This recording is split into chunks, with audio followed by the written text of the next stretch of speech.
Welcome back, everyone, to the Deep Dive. And today we're going to be diving deep pun, very much intended, into a collection of online writings that cover, well, quite a bit of ground. We've got this book, Love, Online and Offline, that lays the foundation, plus a bunch of really personal blog posts and even some text message conversations. So much juicy stuff to unpack. Juicy's one word for it. But I think our mission here, as always, is to try and make sense of it all. We're going to cut through the noise, see what we can learn about modern relationships, how those are playing out in the digital age, and how we see ourselves, especially when it comes to those very personal struggles with self-perception and how we connect with each other. And believe me, there's a lot to untangle here. Oh, I bet. So where do we even begin with all of this? What were some of the big themes or patterns that jumped out at you as you were going through all these sources? Well, right off the bat, there's this constant tension between how we present ourselves online, that whole curated persona thing, and the often very messy reality of our offline lives. Which, let's be honest, most of us are guilty of to some degree. Oh, absolutely. We're all performing for an audience these days. But beyond that, the impact of media on body image, especially for women, that's huge. I mean, it's everywhere in these writings. Yeah, that's definitely a big one. But we're also seeing those familiar patterns of relationship challenges, right? That age-old search for genuine connection, which feels even more complicated now with all these digital platforms and fleeting interactions. And then you've got these incredibly raw and honest accounts of addiction and the lingering effects of abuse. Heavy stuff, for sure. But it's also incredibly powerful to see people being so open and vulnerable about their experiences. Right. And to really pull you into this world we're about to explore, we're going to start by dissecting this entire online relationship that unfolded through text messages. It's like a digital window into all those hopes, insecurities, and vulnerabilities that come with forming a connection in the digital age. It's fascinating stuff. And then there's the story of this reality TV co-host who makes the very deliberate choice to gain weight, basically flipping the script on those super narrow beauty standards our society often just blindly accepts. Definitely not your typical reality TV storyline. All right, so let's get into it. Let's start with this whole pressure cooker of body image and the illusion of perfection that seems to permeate so much of online life. Where did you see that playing out most vividly in these writings? Well, what really hit me was how directly some of these women talk about the pressure to measure up to these often totally unrealistic ideals they see everywhere, especially on social media and in magazines. There's this one woman who constantly compares herself to these curated images, and it just fuels this core belief that she's not enough. It's heartbreaking, really. It's like that constant comparison game just erodes your self-worth. Exactly, and it sets up this vicious cycle where even the slightest perceived weight gain triggers this huge overreaction. You see it in her descent into really unhealthy behaviors, things like restrictive eating and purging. Which she painfully admits she learned from her own sister. So not only are these harmful ideas being perpetuated by the media, but they're also being passed down within families. It's like this multi-generational inheritance of body image issues. And what's even more tragic is that she talks about that temporary high she gets from those behaviors, that fleeting sense of control. But it's always followed by this intense wave of guilt. Which it seems like stems largely from this fear of being judged by others, that feeling of constantly being scrutinized and evaluated based solely on your appearance. Right. It's like she's living under this imaginary microscope, constantly anticipating negative feedback. But then we get this really interesting counterpoint from Harold, who, really emphasizes the importance of healthy eating, loading up on fruits and veggies, and getting regular exercise. But even he acknowledges the massive negative impact media has, particularly on how women view their bodies. So it's not just about promoting a healthier lifestyle. It's about recognizing that these messages are pervasive and insidious. Exactly. And he uses this powerful image of a trapped animal caught in a snare. How it gets so desperate to break free that it ends up hurting itself even more. That's how he sees this obsession with thinness. It can trap you in these self-destructive patterns. Okay, so let's shift gears a bit and talk about this whole dance of online communication and that very human need to connect. You mentioned these text message exchanges earlier. What can you tell us about Harold and Melanie and how their relationship unfolded in the digital world? Well, their initial interactions are fascinating. Melanie starts off really guarded, almost defensive. And Harold takes this persistent, almost poetic approach to try and break through her walls. So not your typical, hey, what's up kind of text exchange. Not at all. And what's really revealing is Melanie's self-description is having a dead blossom heart. Okay, that's a pretty loaded image. Right. It's like she's acknowledging past hurts and this longing for someone to see her beyond those surface level labels. She's basically saying, I've been hurt before, so please be gentle and try to understand where I'm coming from. And does Harold pick up on that vulnerability? He seems to. He explicitly acknowledges that she's likely experienced betrayals in the past and tries to reassure her that he's different. It's interesting how, even through text, he manages to be both direct and kind of gentle in his approach. Like he's trying to build trust one message at a time. Exactly. And Melanie's very upfront about wanting sincere words, not just empty flattery. She's tired of being used and misunderstood, which explains why she might be so hesitant to open up. It's like she's carrying all this baggage from past relationships and she's afraid of getting hurt again. Right. And then you have Lisa, Melanie's friend, stepping in and basically urging her to give Harold a chance. It's that classic friend intervention, seeing potential where the person involved is blinded by their own fears. We've all been there, either giving that advice or receiving it. It's like having someone else hold up a mirror when you can't see yourself clearly. Totally. Sometimes we need that outside perspective to nudge us towards something good. Now, one thing that really stood out to me was this concept of dark love that Jose talks about. He actually admits to preferring love that's mixed with anger, doubt, and jealousy, and he links it directly back to his parents' divorce. That's a pretty intense admission. It is. And it shows how early experiences can really shape our understanding of love, even in ways that might seem kind of messed up.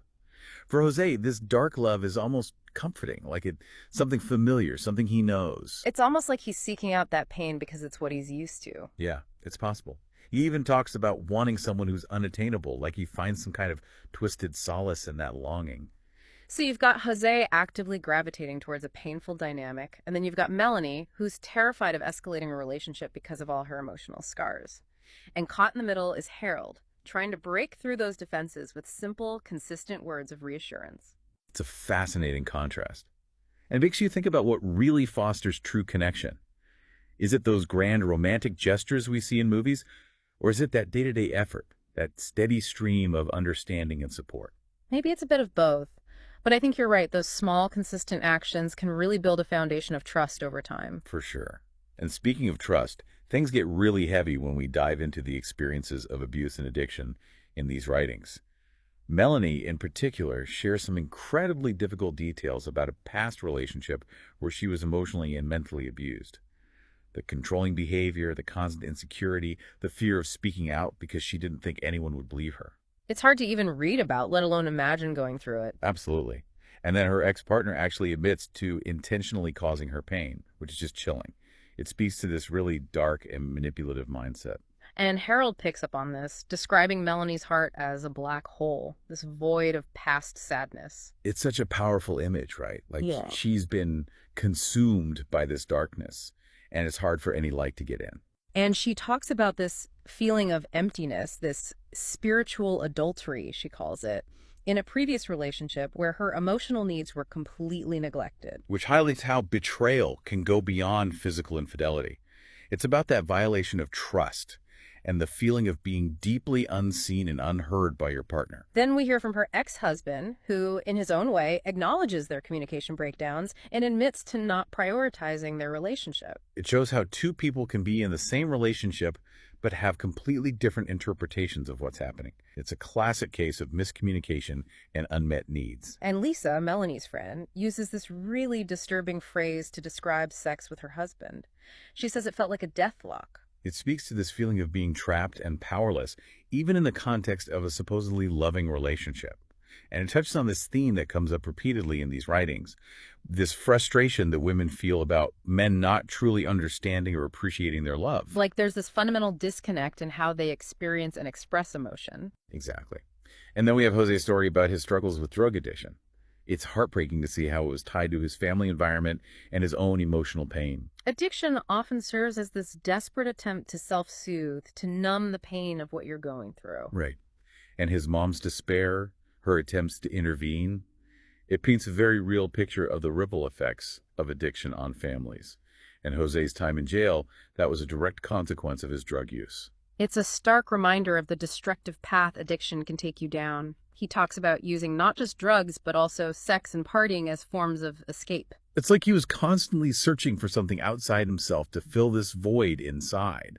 And he talks about these cycles of relapse, especially on weekends, which suggest maybe social triggers or this need to recapture some kind of fleeting pleasure or freedom. And even Harold, who seems to be on a different path, admits to using sex and pornography as coping mechanisms, recognizing the emptiness of it all. It's like everyone in these stories is trying to figure out how to navigate their inner demons in a healthier way. It's that universal struggle to find ways to manage difficult emotions without resorting to things that ultimately cause more harm. And speaking of navigating difficult emotions, Lisa's story about confronting her past trauma is incredibly powerful. Her revelation of being sexually abused by her uncle as a child, it just highlights the lasting impact such trauma can have on your sense of self, your sexuality, and your relationships. It's a heavy burden to carry, and it's incredibly brave of her to share that experience. It really is. And the fact that she internalized the abuse, even reenacting it with her doll, it's heartbreaking to see how a child tries to process something so horrific. And Judy, who's a therapist in these writings, offers some really insightful guidance. She talks about the mind becoming its own drug factory and how trauma can lead to these premature sexual responses. Right. It's not just about the emotional impact, but also the biological and psychological changes that can occur as a result of trauma. Exactly. And she helps Lisa reframe her responses, not as something wrong with her, but as a natural consequence of what happened. Which is so important, to shift that blame away from the victim and onto the abuser. But Lisa's suicidal thoughts, that's a really dark place to be. Absolutely. It speaks to the intensity of her pain and this feeling of complete hopelessness. And Judy's intervention at this point is crucial.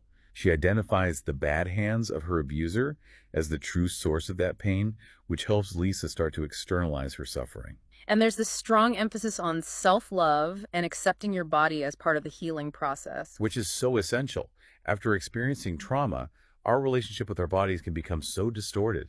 It's about reclaiming that sense of ownership and cultivating compassion for yourself. And Judy keeps reiterating this message, that the pain comes from the past and we need to practice acceptance and self-compassion in the present. It's a constant reminder to let go of that self-blame and focus on healing.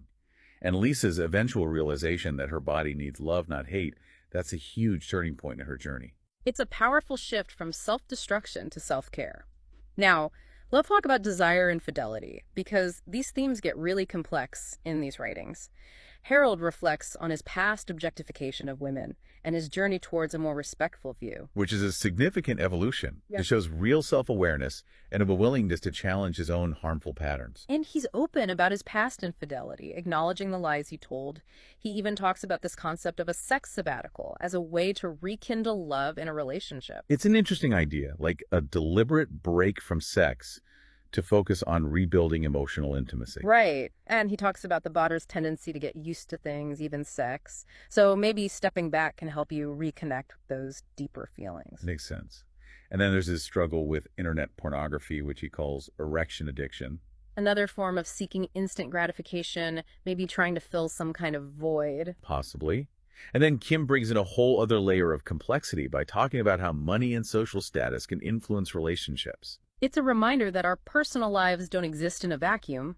There are all these external pressures and societal expectations that come into play. Absolutely. And sometimes those things can overshadow genuine connection and emotional fulfillment. Now, Kim's experience with her breakup with Anton and the whole co-parenting situation, that was rough. It was. His insecurity fueling his public behavior, her feeling constantly taken for granted. It's a pretty toxic dynamic. It is. And then him using their children as pawns in their arguments, that's just awful. But Kim's decision to prioritize her kids' well-being above her own ego, that's commendable. It takes a lot of strength to put your children's needs first in that kind of high conflict situation. For sure.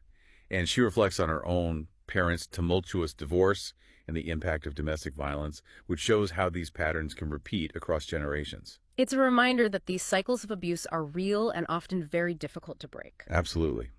And Kim's ultimate decision to divorce Anton, citing a lack of communication and effort on his part. It sounds like it was a necessary step, even though it was probably painful. Right. And her past infidelity, she attributes that to boredom and frustration in her marriage. which highlights how infidelity isn't always about the physical act itself, but about those deeper unmet needs and the desire for something more. Exactly. Now let's circle back to Harold and Melanie. That moment when they finally transition from the virtual world to a face-to-face meeting. It's the culmination of all those online interactions, but it's also fraught with potential for awkwardness and disappointment. Right. You're going from this carefully crafted online persona to the reality of being physically present with someone. And they definitely have that initial awkwardness, that hesitant hug, the struggle to find the right words. It's like they're relearning how to communicate in person. And Melanie's unease about the silence, her wanting the connection to work despite the awkwardness. Yeah. You can feel that tension. And Harold's insecurity about his appearance compared to Melanie, that's relatable too. We all have those anxieties when meeting someone we've connected with online. For sure. But then you see those expressions of physical attraction and intimacy start to emerge. And it's like the ice starts to melt. It shows how powerful that in-person chemistry can be. And Melanie emphasizes the importance of foreplay and emotional connection over just the physical act of sex. Which highlights her needs and what she values in a relationship. It's about more than just the physical. Now, this story about Taryn, the reality TV co-host who chooses to gain weight. That's a pretty bold move, especially in an industry that's so obsessed with thinness. It really is. And the fact that her decision was initially supported by the show, but then they canceled it because of her weight gain. It just exposes the hypocrisy of the media and how resistant they are to challenging those conventional beauty standards. And the public backlash she faced. That shows how deeply ingrained those biases are in our culture. But her response was so empowering. She embraced her changing body and focused on her inner worth and self-acceptance. It's a powerful message of self-love and a reminder that our value doesn't come from how we look. And her realization that time is precious and shouldn't be wasted on these superficial worries, that's a lesson we could all benefit from. Absolutely. Now, circling back to Harold and Melanie, there's this beautiful moment where Melanie reaches out to Harold again after realizing she misses their connection. It's a vulnerable move, admitting that she acted out of fear and doubt. It shows growth and a willingness to take a chance on something real. And Harold's response is so joyful. He's ready to make things work, to turn those words into actions. It feels like their bond has been strengthened by this near miss. But then the past comes back to haunt Harold in the form of Stacy, his former cybersex partner from years ago. It throws a wrench into things Yeah. and creates this whole ethical dilemma for Harold. He's initially resistant, recognizing the potential for harm, especially considering Stacy's age at the time. It shows he's grown and developed a stronger sense of right and wrong. But he admits to struggling with those re-emerging feelings of lust. It's that age-old battle between reason and desire. We're all human, and those temptations can be hard to resist. And Jose, ever the cynic, offers his 2 cents, which leaves Harold even more conflicted. It's that classic push and pull of wanting what you know is wrong, even when you have something good right in front of you. But in the end, Harold chooses Melanie. He reaffirms his love for her and rejects Stacy's advances. It's a decision that prioritizes stability and genuine connection over fleeting gratification. So we've covered a lot of ground in this deep dive. We've explored the messy realities of modern love, the influence of technology, the pressures of society, and the deeply personal struggles with self-image, trauma, and addiction. And I think what ties it all together is this fundamental human need for connection, that desire to be seen, heard, understood, and loved for who we truly are. And that often means confronting those lies we tell ourselves and others, those masks we wear to hide our vulnerabilities. It's about being brave enough to be authentic, even when it's scary. Exactly. So as you go about your day, think about how you navigate those online and offline worlds. How do you balance that curated persona with your true self? What compromises do you make? What parts of yourself do you hide? And what would it look like to shed those masks and embrace those messy, imperfect, but ultimately beautiful parts of yourself? Maybe that's the key to finding the kind of connection we're all searching for. That's something worth pondering. Thanks for joining us for this deep dive. We'll see you next time.